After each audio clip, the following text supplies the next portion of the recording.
You've been taught to be kind, expressive, and available. But still, you're ignored, ghosted, and left wondering what went wrong. The problem: you're playing by rules designed to make you weak. Today, I'll show you the real game, the hidden rules women never tell you, but always respond to. Master these, and you'll never chase again. They'll come to you. Rule number 1: in every human interaction, there exists a silent hierarchy. Beneath smiles, compliments, and gestures lies the primal language of power. It speaks through posture, tone, presence, and most of all, consequence. The man who understands this does not compete for attention, he draws it to himself by the force of his gravity. For women, attraction is rarely rooted in superficial traits alone. It is rooted in how a man shapes the environment around him. Power, not words, becomes the seduction. When a man enters a room and people shift, conversations quiet, glances are stolen, tension rises. That is the language of power. It is not about being loud, flamboyant, or overly assertive. True power is silent. It is the calm of a storm waiting to strike. It doesn't announce itself. It simply is. A powerful man doesn't need validation because his actions already speak for him. His choices carry weight, his movements are calculated, and his silence is deliberate. This silent power drives curiosity. It creates desire, and in women, it triggers a biological pull they themselves may not fully understand. Power breeds certainty, and certainty in a man is intoxicating. A woman wants to feel secure, not just in the sense of financial protection or physical safety, but emotional leadership. She seeks the man who needs nothing because he becomes the man worth having. His life is not centered around her presence. Rather, her presence must qualify to fit into his world. This flips the usual dynamic on its head. When a man exudes power, women don't evaluate if they want him. They begin to wonder how they can be chosen by him. This power is not limited to status or wealth, though both can amplify it. It begins internally. A man with a mission, direction, and control over his reality radiates power in every gesture. He does not talk excessively because he knows that words without authority are cheap. He does not over-explain himself because he knows that to explain is often to submit. He moves like someone who knows where he's going, even if others don't yet understand the path. This is not arrogance, it is command. In this context, attractiveness becomes less about physical features and more about psychological dominance. A woman might be drawn to a handsome man, but she is obsessed with the one whose eyes seem to see right through her. The one who doesn't laugh nervously. Who doesn't ask for permission, who listens more than he speaks. Not because he is passive, but because he is measuring, watching, calculating. That's the man who cannot be toyed with. That's the man whose approval must be earned. And earning it makes it far more valuable than anything given freely. Too many men operate on the belief that to attract a woman, they must flatter her, compliment her, show vulnerability, and openness. While those traits may gain appreciation, they rarely ignite obsession. Women are not drawn to men who follow them. They are drawn to men they cannot fully understand. Men who seem like they could walk away at any moment, not out of cruelty, but out of self-possession. The man who has options does not beg, and the man who never begs, paradoxically, becomes the one most wanted. To embody power is to become a mirror that reflects back a woman's uncertainty. She begins to question her worth in your eyes. She seeks to close that gap. The psychological tension created by your indifference becomes the very fuel for her interest. It is this dynamic, where she leans in while you stand still, that reverses the common game. Suddenly, it is not you chasing beauty. It is beauty chasing you. This does not mean cruelty or manipulation. It means embodying a presence that forces others to calibrate around you. You do not need to control others directly. You control yourself so fully that others instinctively respond. Power does not ask. It commands without force. It seduces without effort. Understand this: a man can have wealth, good looks, even charm. But without power, he will still be beneath the man who possesses silent, unshakable control over himself. Women intuitively detect this. They may test it, challenge it, but ultimately they submit to it.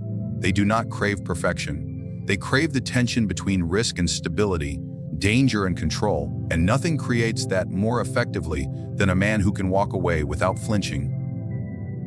because he stands for something higher than approval. Power resides, desire follows. It is not a coincidence, it is biology, it is nature, and it is yours to command if you have the discipline to master yourself first. The world will follow, so will she. Rule number 20: desire does not thrive in abundance, it feeds on absence. The human mind is not wired to crave what is easily available. It is drawn to what it cannot fully have. Scarcity is the most powerful psychological lever when it comes to attraction, and yet, most men sabotage themselves by being too available, too eager, too present. In doing so, they strip themselves of the very value that would make a woman pursue them. When something is constantly within reach, it becomes ordinary, predictable, dull. But when it vanishes without warning, when it cannot be grasped at will, the mind begins to obsess, searches for closure, it seeks resolution. This is not just a romantic phenomenon, it is a psychological truth. What we cannot possess fully, we idealize, and what we idealize, we pursue with irrational intensity.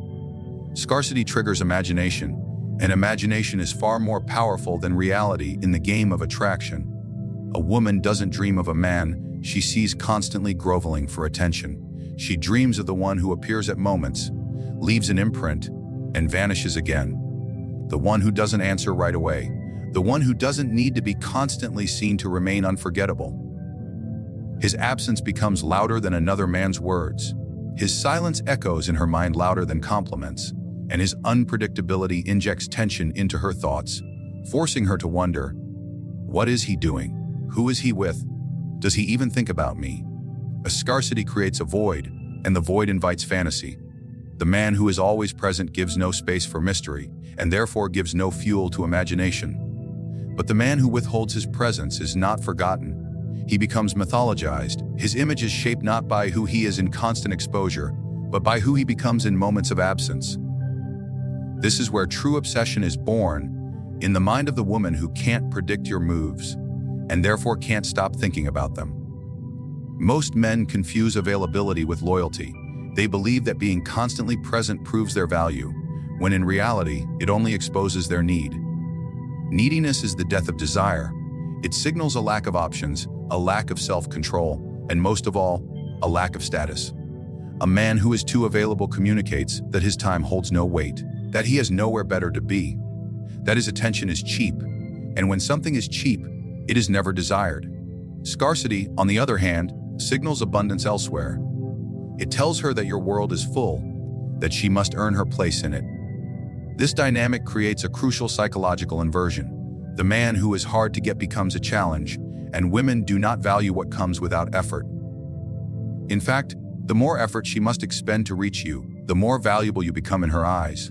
She begins to invest, emotionally, mentally, even physically. And once investment is made, detachment becomes harder. She is not just attracted now, she is entangled. Scarcity does not mean ignoring her entirely. It is a strategic dance, appearing just enough to ignite interest, then disappearing to let it grow. You leave traces, not trails. You respond when it suits you, not when expected. Your time is not an open buffet, it is an exclusive invitation. She doesn't get to consume your presence whenever she wants. She must qualify for it. This is how obsession is built.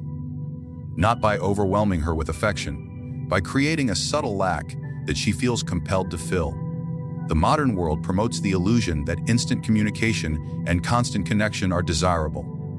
But psychological truth predates technology. No matter how fast the world spins, the rules of human attraction remain ancient. A man who resists the pull of constant accessibility becomes rare, and rarity breeds intrigue. Intrigue becomes fascination. Fascination, if carefully sustained, becomes desire too powerful to ignore. Scarcity also introduces the element of unpredictability. If she always knows what you're doing when you're free, how you'll respond, you become emotionally flat. But if your time is fragmented, your replies delayed, your schedule unknown, she begins to chase. Not because you are playing games, but because you are living a life not dictated by her attention. You are not orbiting her.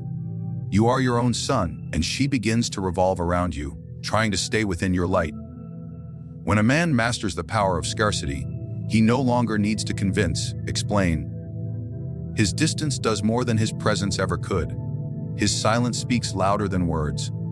And every moment of his return becomes a reward, not an expectation. The shift in dynamic is total. She is no longer the one being pursued.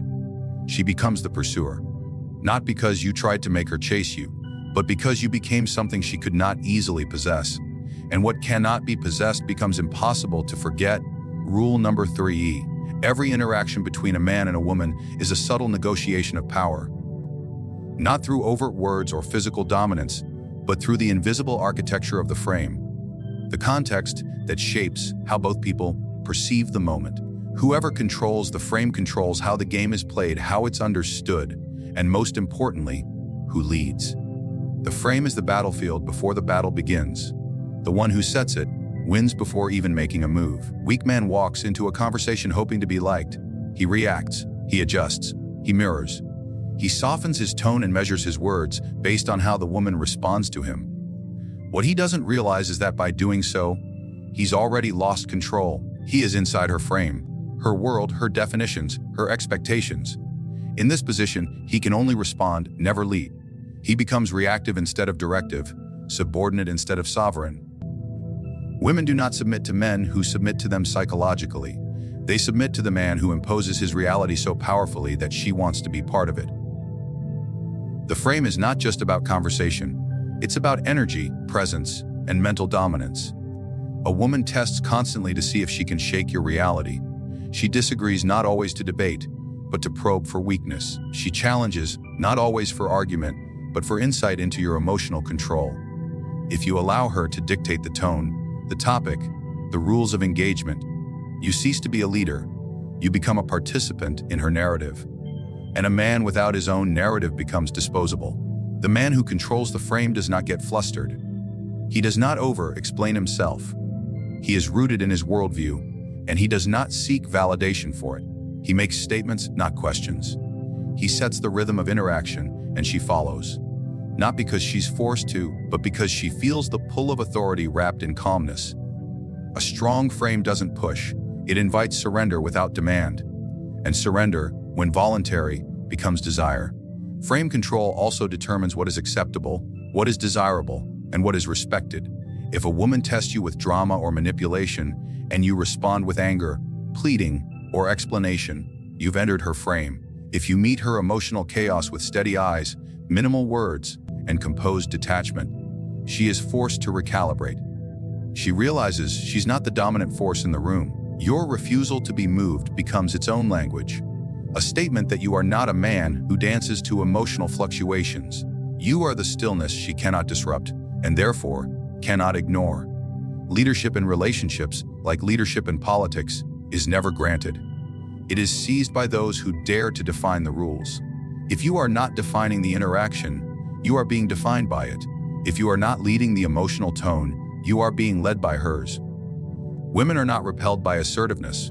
They are repelled by indecision, by doubt, by the man who looks to her for direction. The man who needs permission to speak freely, act confidently, or walk away when disrespected has already placed himself beneath her, not by force, but by lack of presence.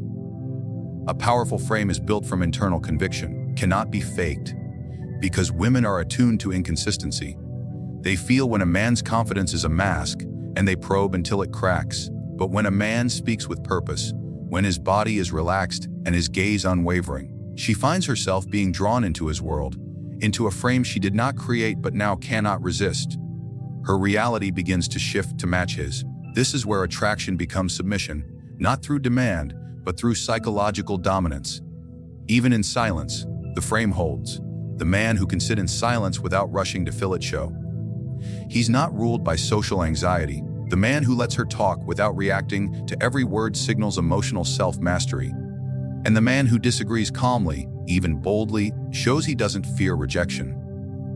These are all micro-expressions of frame control, and they matter more than any scripted line or rehearsed tactic. The man who sets the frame controls more than the conversation. He controls perception, attention, and emotion. He becomes the reference point. She compares other men to him. She wonders why she can't shake his influence. His reality becomes the one she wants to live in, because it is firmer, clearer, and more grounded than hers. And in a world of emotional chaos and uncertainty, a grounded man is the most magnetic presence she can find. Rule number 40. In the silent war of desire, the most powerful man is not the one who expresses the most love, nor the one who makes grand gestures of affection. It is the man who remains emotionally controlled, whose feelings are not easily swayed, and who holds himself as a fortress against emotional chaos. While others are dragged into the whirlwind of romantic intensity, he remains composed, watching, weighing, and waiting. Emotional detachment is not apathy. It is strategic restraint.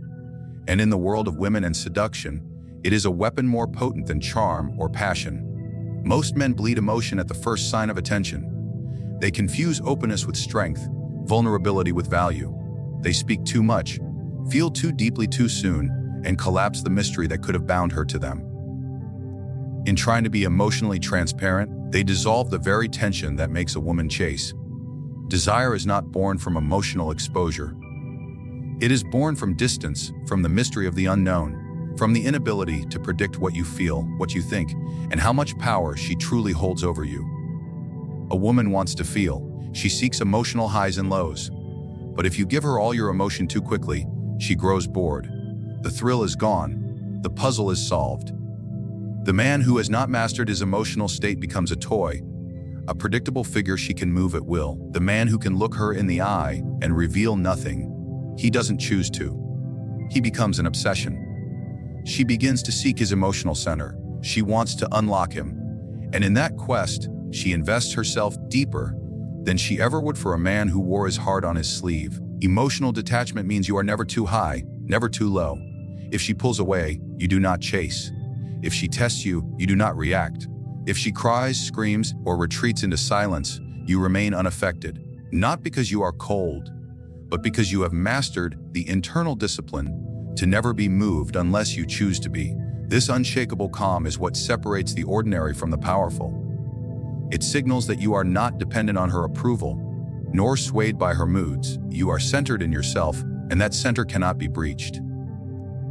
This creates an imbalance of emotional investment.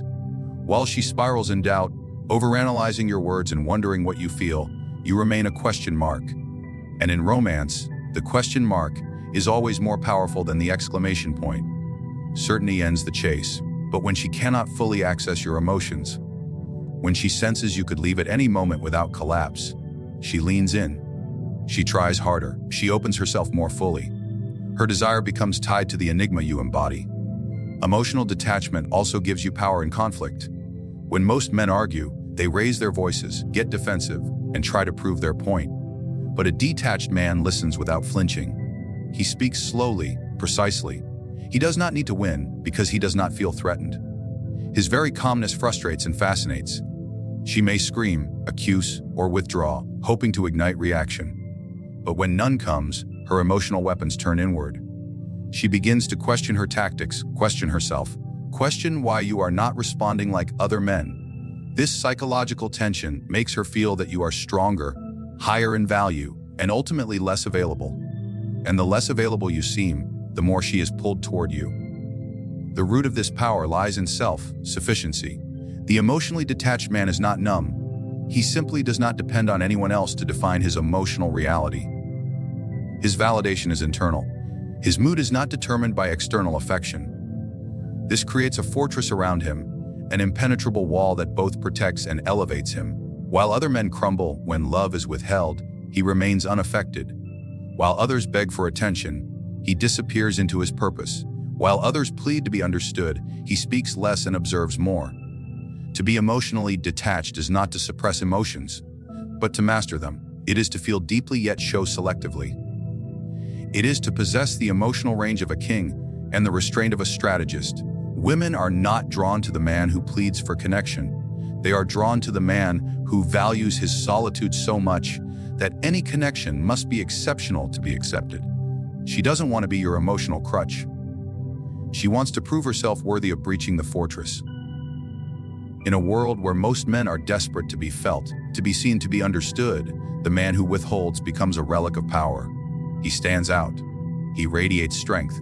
And even if he says little, even if he shows less, his absence of emotional dependence becomes the very reason women crave his presence.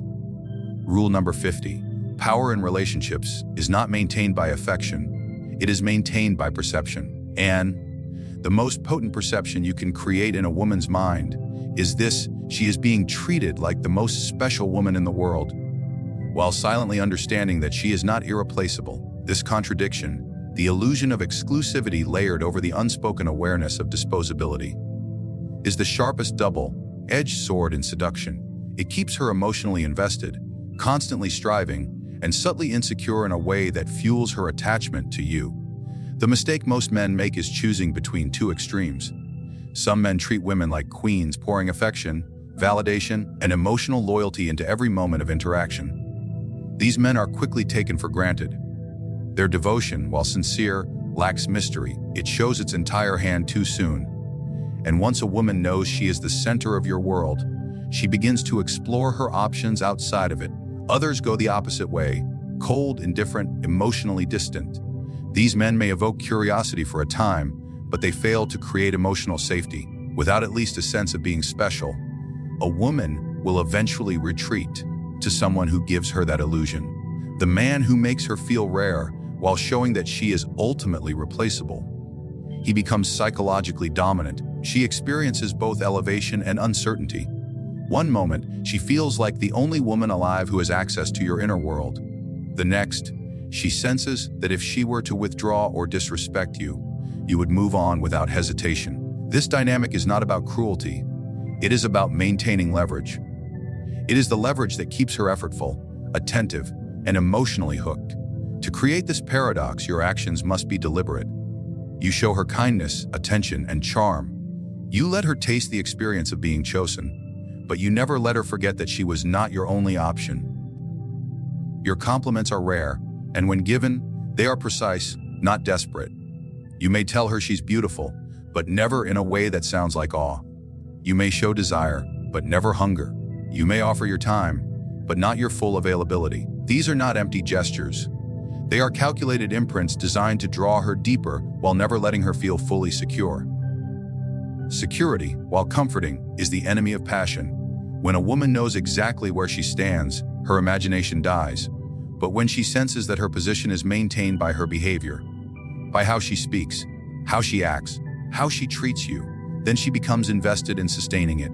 She stops coasting. She starts working to stay in your favor. She becomes more feminine, more attentive, more seductive.